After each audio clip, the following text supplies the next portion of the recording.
El presidente de México se dirige a la escolta de bandera para saludar a nuestro lábaro patrio.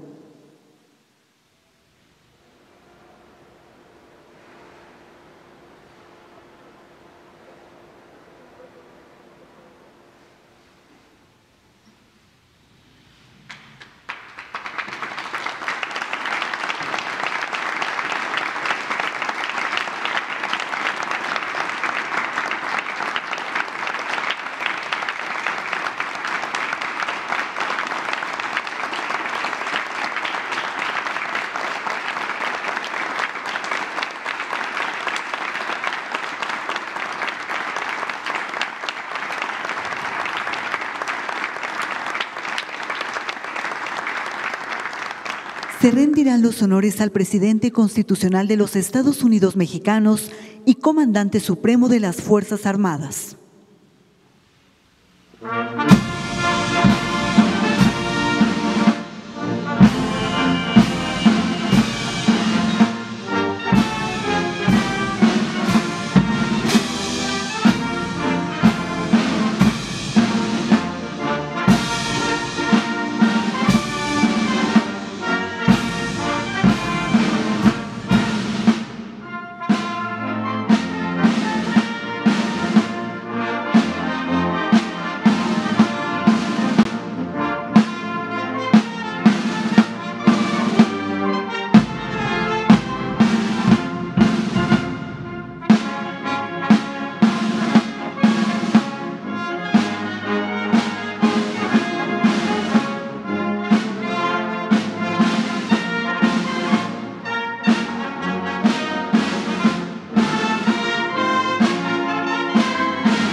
Con motivo del tercer año del triunfo histórico democrático del pueblo de México, damos la más cordial bienvenida al presidente constitucional de los Estados Unidos mexicanos, licenciado Andrés Manuel López Obrador.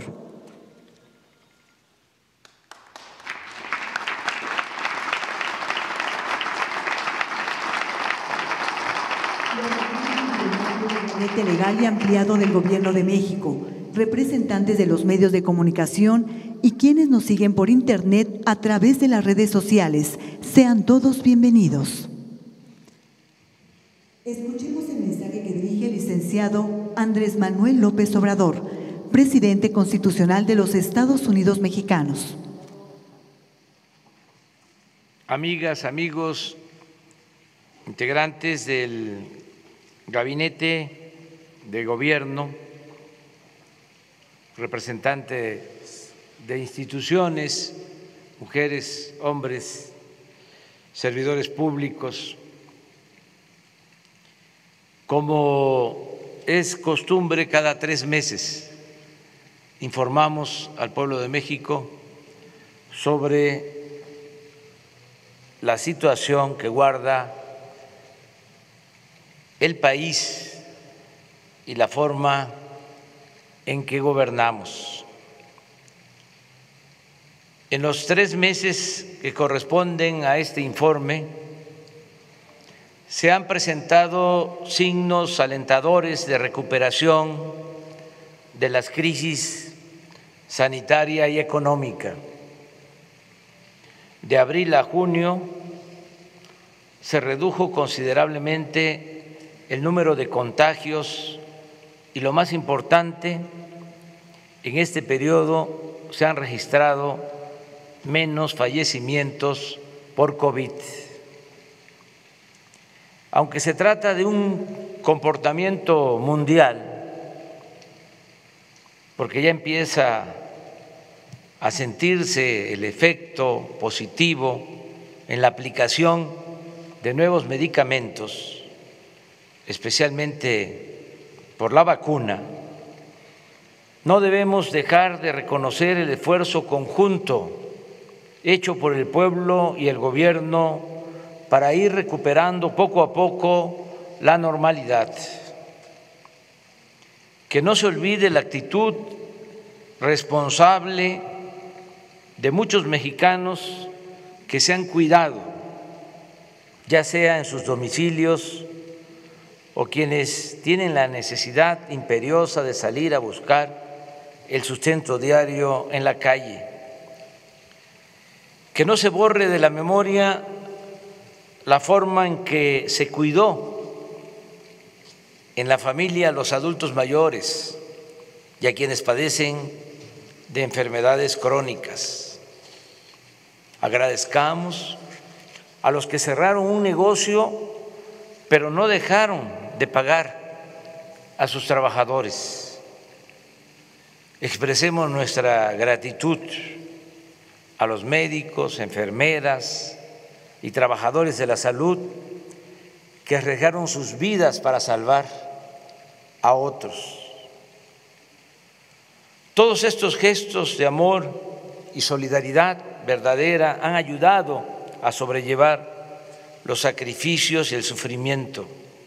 La fraternidad se ha hecho presente también para quienes perdieron a sus seres queridos a causa de la terrible pandemia del COVID.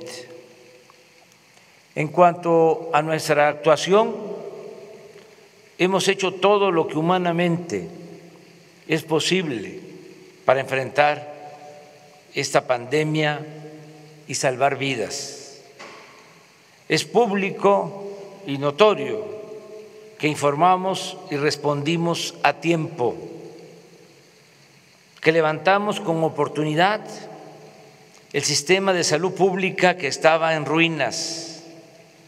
No titubeamos en destinar recursos a la atención de la pandemia.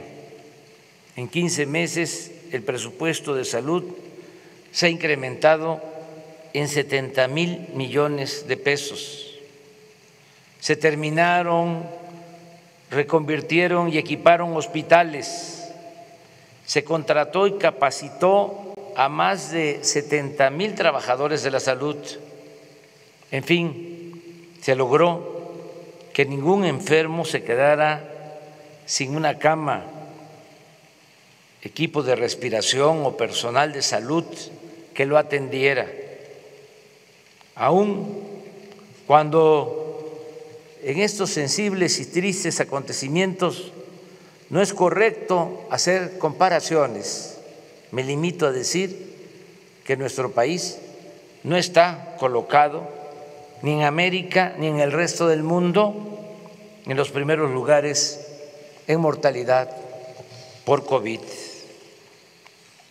El Programa Nacional de Vacunación ha funcionado con eficacia y ha llegado a todos los pueblos de México. Hasta hoy hemos recibido 57,336,000 dosis de vacunas Pfizer, Sinovac, Sputnik, AstraZeneca, Johnson & Johnson, CanSino, de farmacéuticas y gobiernos extranjeros que han demostrado con hechos su solidaridad con nuestro país, con México y con su pueblo. Destaco el apoyo de Cuba, de Argentina, de Estados Unidos, de Rusia, de China, de India. Llevamos el 35% de toda la población mayor de 18 años vacunada. Ya concluimos esta importante labor preventiva en Baja California. Es la primera entidad de las 32 donde se cumplió la vacunación, aún con una sola dosis. Y reitero el compromiso de vacunar aún también con una dosis a todos los mayores de 18 años del país para el mes de octubre, con el propósito de que lleguemos al invierno más protegidos. El tener en la actualidad 19 estados con semáforo verde, 8 en amarillo, 5 en naranja y ninguno en rojo es también un buen indicador para la normalización de la actividad productiva, educativa y social del país. En el campo se está produciendo sin limitaciones. El año pasado la producción agropecuaria aumentó 2% y lo ha hecho otro tanto en lo que va de este año. El sector industrial está en franca recuperación y lo mismo el comercio, el turismo, los restaurantes, la aviación y otros servicios. Casi todos los pronósticos para este año coinciden en que la economía crecerá alrededor del 6%. No hemos contratado deuda pública adicional y como no sucedía en 3 décadas, el peso no se ha devaluado durante los primeros 2 años y medio de nuestro gobierno. El salario mínimo ha aumentado en 44% en términos reales, como no se veía en 36 años. No hemos aumentado en términos reales los precios de las gasolinas, el diésel, la luz. El gas ha aumentado un poco por encima de la inflación, pero ya vamos a corregir ese aumento muy pronto. Desde que llegamos al gobierno hasta la fecha, el índice de la Bolsa de Valores ha crecido en 20%. La inflación se mantiene estable. La tasa de interés que fija el Banco de México se ha reducido durante nuestro gobierno en 3.75%. Las reservas del Banco de México a finales de la administración pasada, el 30 de noviembre de 2018, eran de 173.775 millones de dólares. El día de hoy son de 192.886 millones de dólares. Casi 20.000 millones de dólares más. Han aumentado el 11%. También es satisfactorio informar que de los 20.613.000 trabajadores inscritos en el Seguro Social antes de la pandemia, se perdieron 1.395.000, pero ya hemos recuperado 957.248, de modo que solo nos faltan 438.156 para estar como antes de la crisis sanitaria. Esto lo vamos a lograr en los próximos 3 meses. Lo más importante es que la pandemia no desembocó en una crisis de consumo. Gracias a las remesas y a los apoyos de los programas de bienestar que llegan y se aplican de abajo hacia arriba, de los más pobres hacia la cúpula de la pirámide poblacional, se ha podido evitar la falta de alimentos y otros bienes de primera necesidad. Hoy precisamente anuncia el Banco de México que las remesas que llegaron al país en mayo alcanzaron la cifra récord de 4.514 millones de dólares. Gracias, gracias, gracias, muchas gracias, paisanas y paisanos.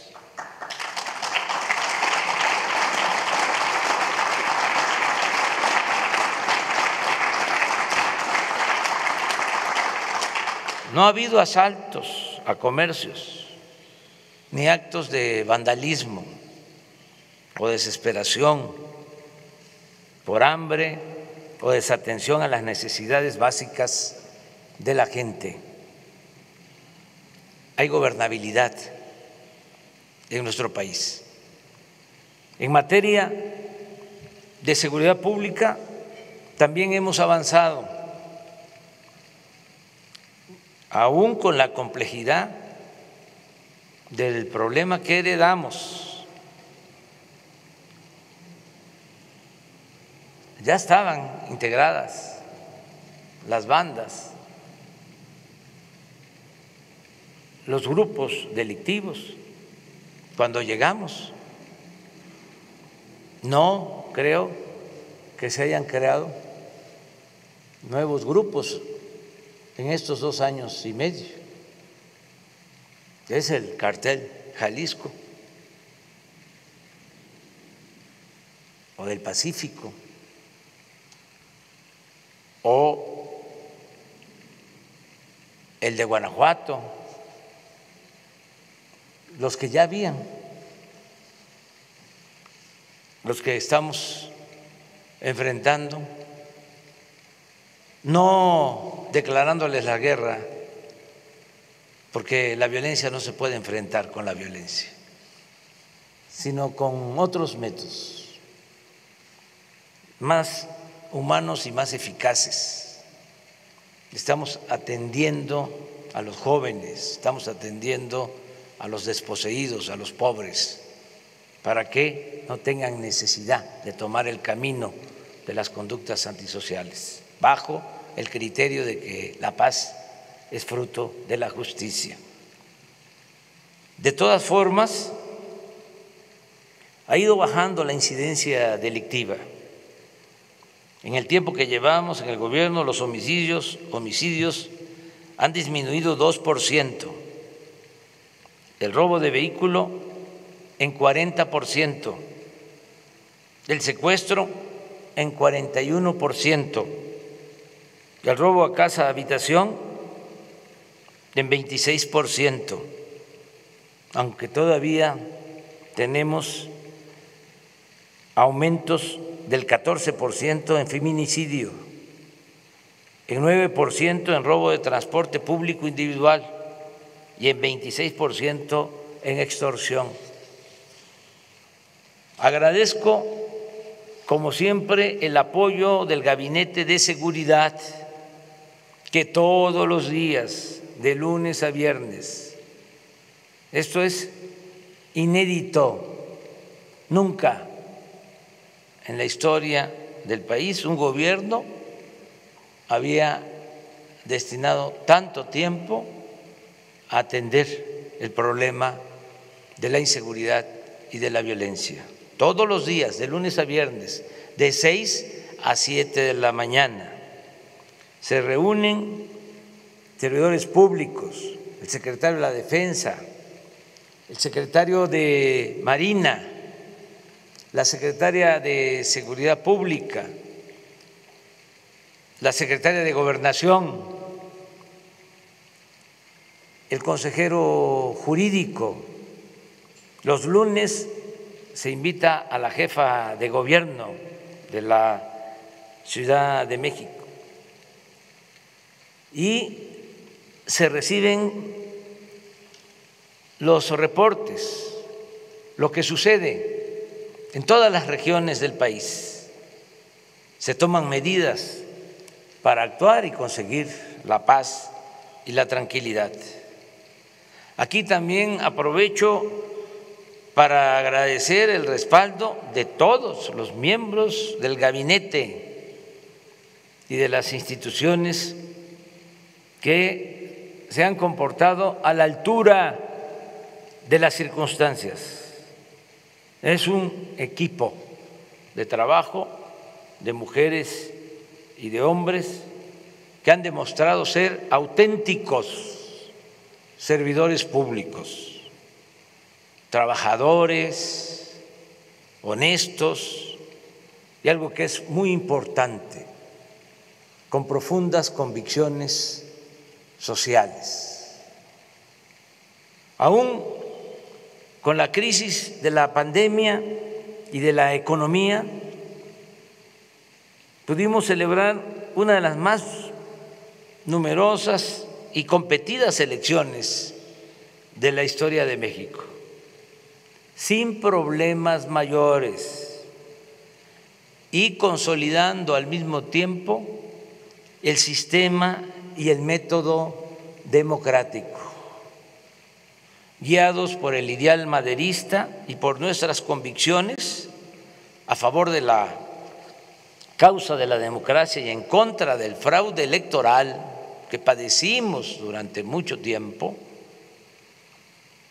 Ya estando en el gobierno, nos comprometimos a que el presupuesto no se utilizaría para beneficiar a ningún candidato y a ningún partido. Y cumplimos, es decir, que como pocas veces en esta ocasión no se llevaron a cabo elecciones de Estado. No dejó de haber la vergonzosa compra de voto con dinero, tarjetas o entrega de despensas, pero no fue determinante, como sucedía en tiempos pasados. Además, no hubo masacres, no se desató la violencia contra ciudadanos inocentes para infundir miedo. En Guerrero, por ejemplo, ningún candidato sufrió agresiones y casi lo mismo aconteció en la mayoría de los estados. El día 6 de junio se abrieron 162.538 casillas, el 99.98% de lo programado, y solo 32 casillas no fueron instaladas por el ambiente de violencia en algunos lugares de 7 municipios del país. La participación ciudadana para una elección intermedia no estuvo mal, votó el 52% de los 93 millones de empadronados. Y algo muy importante, a pesar de que como en todas las elecciones se calientan los ánimos, en esta ocasión no hubo protestas postelectorales por acusaciones de fraude. No se registró ninguna manifestación significativa en las calles o en las plazas de la República. Se han garantizado libertades plenas, sin la represión política, mediática o policíaca de otros tiempos. En cuanto a los resultados, considero necesario analizar el hecho de que a causa de la transformación que estamos aplicando, se terminó de integrar un bloque conservador abiertamente opuesto al gobierno que represento y a las políticas públicas que llevamos a la práctica. Por eso trato el asunto en este informe, porque no hay duda de que este bloque conservador se constituyó para enfrentarnos, para detener el proceso de transformación que está en marcha. En primer término, señalo que este grupo reaccionario siempre será respetado y tendrá libertad para ejercer su derecho a disentir. Son adversarios, no enemigos. No los tratamos como ellos lo hicieron cuando nosotros estábamos en la oposición. No los vemos como enemigos a destruir, sino como adversarios a vencer. Sencillamente defendemos y representamos proyectos de nación distintos y contrapuestos. En ese bloque se unieron de manera legítima empresarios, dueños de medios de información, periodistas e intelectuales de derecha, líderes partidistas, dirigentes de la llamada sociedad civil y políticos del antiguo régimen, entre otros. Repito, para enfrentar el proyecto de transformación que estamos aplicando para acabar con la corrupción y con la desigualdad. Como era de esperarse, nuestros básicamente a impedir que obtuviéramos la mayoría en la Cámara de Diputados, cuya facultad de esta Cámara de Diputados, facultad exclusiva, es la de aprobar el presupuesto. Hicieron todo, recurrieron hasta a la guerra sucia, pero afortunadamente no lograron su propósito. La alianza Juntos Hacemos Historia, que defiende nuestro proyecto de transformación, triunfó en 186 de los 300 distritos en disputa, en tanto que el bloque conservador obtuvo 107 y el partido Movimiento Ciudadano 7. Si a ello se suma el reparto de plurinominales, la bancada a nuestro favor tendrá una cómoda mayoría.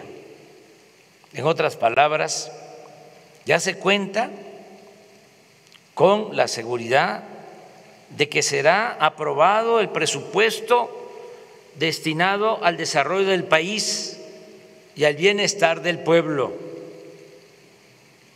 Se les ganó en buena lid, porque el pueblo es sabio.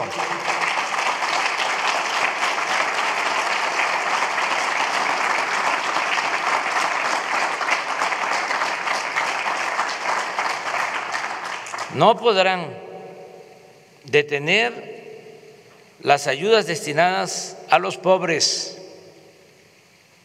no podrán desaparecer, como lo querían, la pensión a los adultos mayores, a las niñas y niños con discapacidad, las becas para estudiantes de familias pobres, ni la atención médica y los medicamentos gratuitos. Tampoco podrán frenar el programa Sembrando Vida, ni el de jóvenes construyendo el futuro, ni el aeropuerto Felipe Ángeles, ni el Tren Maya, ni el Banco de Bienestar, ni el Internet para todos, ni el proyecto del Istmo de Tehuantepec, ni nada que vaya destinado a los pobres, a los que aborrecen, porque con honrosas excepciones los conservadores son clasistas, racistas e hipócritas. Como bien dijo en una de las pocas veces que trató el tema el presidente Juárez, lo cito textualmente: los ricos y los poderosos ni sienten ni menos procuran remediar las desgracias de los pobres. Podrá suceder que alguna vez los poderosos se convengan en levantar la mano sobre un pueblo pobre, oprimido, pero eso lo harán por sus intereses y conveniencia. Eso será una eventualidad que nunca debe servir de esperanza segura al débil. Hasta ahí la cita. Sin embargo, no poseo ni aspiro a tener el monopolio de la verdad absoluta. Por eso reitero, nuestros adversarios siempre recibirán del gobierno que represento el respeto y la libertad a la que tienen derecho para manifestarse sin límites, represión o censura. Los tiempos han cambiado. Juárez decía, los reaccionarios también son mexicanos. Esa frase la volvió a utilizar Plutarco Elías Calles. Los reaccionarios también son mexicanos. No me gusta esa frase, con tanto que admiro al presidente Juárez. Son ahora otras circunstancias, por eso no podría decir lo mismo. Claro que son mexicanos y que tienen todos los derechos a participar, porque nosotros aspiramos a establecer en México una auténtica, una verdadera democracia, no una dictadura, no una tiranía. No queremos excluir a nadie. Este país lo tenemos que ir construyendo a pesar de la diversidad, con el respeto a las libertades y con la participación de todas y de todos los mexicanos. Amigas y amigos, hoy cumplimos 3 años del triunfo histórico de nuestro movimiento y aún recuerdo cuando el 1 de diciembre de 2018, en el camino a la Cámara de Diputados para tomar posesión de la presidencia de la República, se nos acercó al automóvil un joven en bicicleta y me gritó: no nos vayas a fallar. Creo, pasado el tiempo, no haber defraudado la esperanza de ese joven ni de quienes votaron por mí hace 3 años. Posiblemente haya quienes imaginaron que sería de otra forma, lo que han llegado a la conclusión, en ejercicio de su libertad y de su criterio, que no comparten mis ideas y que no les gusta mi estilo de gobierno, mi estilo de gobernar. Pero nadie en honor a la verdad podrá decir que no he cumplido con mi compromiso de desterrar la corrupción y destinar mi imaginación, experiencia y trabajo en beneficio del pueblo y de la nación. Los logros están a la vista. A pesar de la pandemia y del sufrimiento que acarreó, la gente no ha perdido la fe en un mejor porvenir. Existen libertades plenas y poco a poco vamos pacificando al país sin violar derechos humanos y sin reprimir al pueblo. Me alegra que así lo entiendan la mayoría de los mexicanos.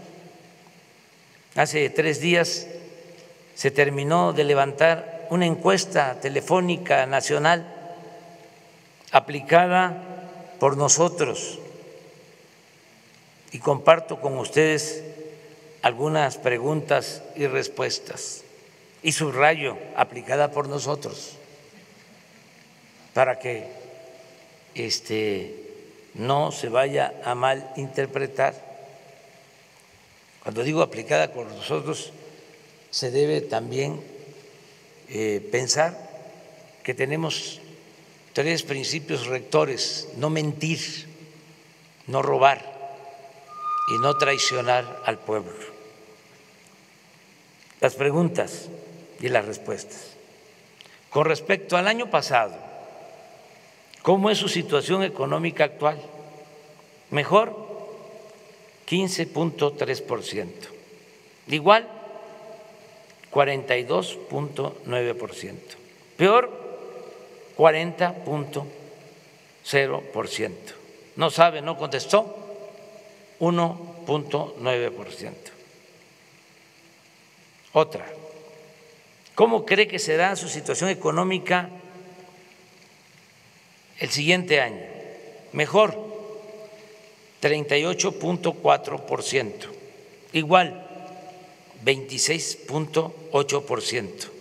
Peor, 23.2%. No sabe, no contestó, 11.6%. ¿Cómo cree que será la situación del país al término de este sexenio? Mejor, 41.4%. Igual, 23.9%. Peor, 26.9%. No sabe, no contestó, 7.8%. En su opinión, ¿cómo es la corrupción en el país en este sexenio comparado con el anterior? Mayor, 19.7%. Igual, 33.3%. Menor, 43.0%. No sabe, no contestó, 4.0%. ¿Piensa usted que el gobierno actual representa un cambio importante? Sí, 64.7%. No, 31.1%. No sabe, 2.5%. No contestó, 1.6%. ¿Está usted de acuerdo en ese cambio? Sí, 87.4%.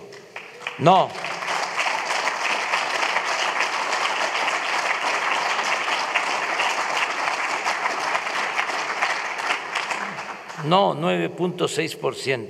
No sabe, 1.6%. No contestó, 1.4%. En una escala del 0 al 10, donde 0 significa que lo hace muy mal y 10 muy bien, ¿qué calificación le daría al presidente de la República? 6.7 en promedio. La revocación de mandato propone que si el pueblo no está satisfecho con la forma de gobierno del presidente en turno, se puede votar para que renuncie antes de terminar su sexenio. Si hoy fuera la consulta para valorar el trabajo del presidente, ¿usted votaría porque renuncie o que termine su sexenio? Porque continúe, 72.4%.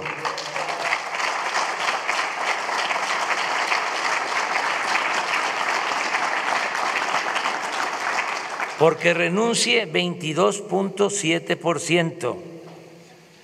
No le importa, le da igual, 1.1%. No sabe o no contestó, 3.8%. En fin, estamos bien calificados, pero aspiramos a convencer a más gente a que se vaya creando más conciencia, que haya más revolución de las conciencias, a informar, a orientar, a concientizar, convencer para elevar a rango supremo la honestidad y hacer gala, sentirnos orgullosos de la gran reserva de valores culturales, morales y espirituales que heredamos de nuestros antepasados. Esa es la grandeza de México. La fraternidad, como se afirma en la Guía Ética para la Transformación de México, es hacer propios los problemas de los demás. La fraternidad es el compromiso activo y afectivo, pero respetuoso en la búsqueda de soluciones a problemas de los demás. Idealmente debe ser la guía de la acción social de estados, gobiernos, instituciones, sociedades e individuos a fin de superar o aliviar el sufrimiento, la carencia y la indefensión de millones de personas. Es un deber colectivo de las naciones ofrecer a cada uno de sus hijas, a cada una de sus hijas e hijos, una cuna para nacer, un pupitre para aprender, herramientas para trabajar, una cama para dormir, una mesa para comer, un techo para guarecerse, un lugar en el hospital para curarse y una tumba para descansar. ¿Y cuál es la recompensa que obtendremos por dedicar el tiempo, todo el tiempo que sea posible, a esta noble tarea? La recompensa será el estar bien con nuestra conciencia y con el prójimo y gozar de la inmensa felicidad que produce el ayudar a vivir a todas y todos en un país más libre, más justo, más seguro, más pacífico y más próspero. Termino, amigas y amigos, mexicanas, mexicanos, enviando este breve mensaje a todas, a todos ustedes, al pueblo de México. Gracias por refrendar su confianza en mi persona. Repito, yo siempre estaré a la altura de ustedes y nunca, jamás los traicionaré. Gracias, gracias, gracias, gracias de todo corazón. Muchas gracias.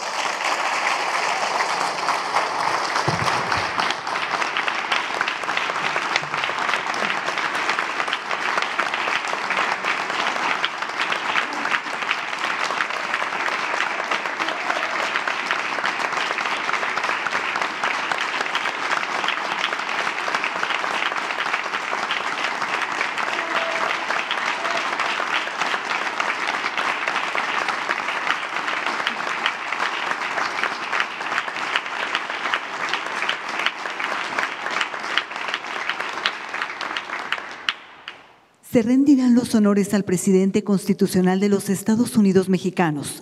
Se les invita a permanecer de pie para entonar nuestro himno nacional.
El presidente de la República se dirige a la escolta de bandera para despedirse de nuestro lábaro patrio.